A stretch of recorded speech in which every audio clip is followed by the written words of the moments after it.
নমস্কার, আমি অ্যাস্ট্রোলজার মনীষা শাস্ত্রী বলছি।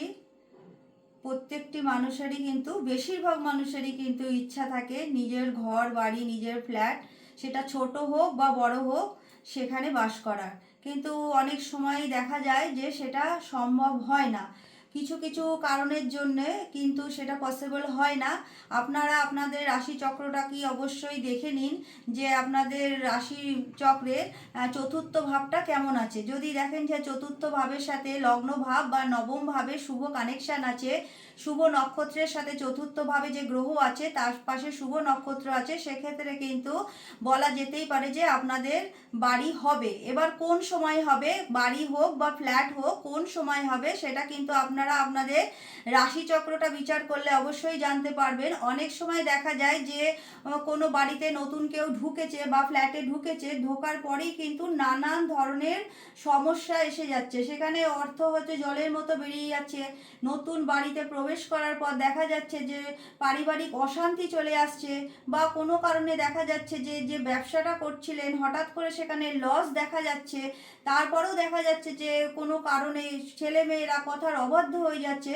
তার মানে বুঝতে হবে যে বাড়িটা যখন আপনারা দেখেছেন, করেছেন বা ফ্ল্যাটটা নিয়েছেন, সেখানে কিন্তু বাস্তুদোষ কিছুটা অবশ্যই রয়েছে।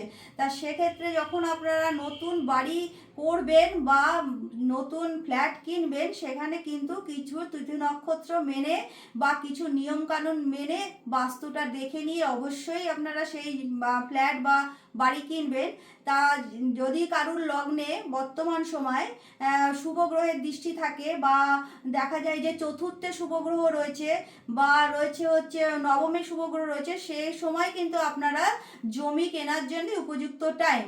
কিন্তু ধরুন মনে করুন যে বর্তমান সময় লগ্নে রাহু রয়েছে, চতুর্থে রাহু রয়েছে, লগ্নে মঙ্গল রয়েছে বা চতুর্থে মঙ্গল রয়েছে, সেক্ষেত্রে কিন্তু যদি আপনার কোনো প্রপার্টি ক্রয় করেন, ল্যান্ড বা ফ্ল্যাট, সেক্ষেত্রে কিন্তু ভীষণভাবে সমস্যা দেখা দেবে। আবার অনেক সময় দেখা যাচ্ছে যে আপনারা বাড়ি শুরু করে দিয়েছেন, জানেন না বর্তমান সময় কিসের দশা চলছে, বা আপনাদের লগ্ন রাশি বা চতুর্থ ঘরের ওপর দিয়ে বর্তমান সময় গোচরে কোন গ্রহ বসে আছে, সেক্ষেত্রে দেখবেন যে ধরুন বাড়িটা শুরু করে দিলেন, কিন্তু শুরু করার পর থেকেই কিছু না কিছু প্রবলেম তৈরি হচ্ছে। তা সেক্ষেত্রে যখন আপনারা নতুন জমি কিনবেন বা নতুন ফ্ল্যাট ক্রয় করবেন, তার আগে অবশ্যই আপনারা আপনাদের গ্রহ নক্ষত্র পজিশনটা বর্তমানে কি আছে সেটা দেখে নিয়ে অবশ্যই কিনবেন।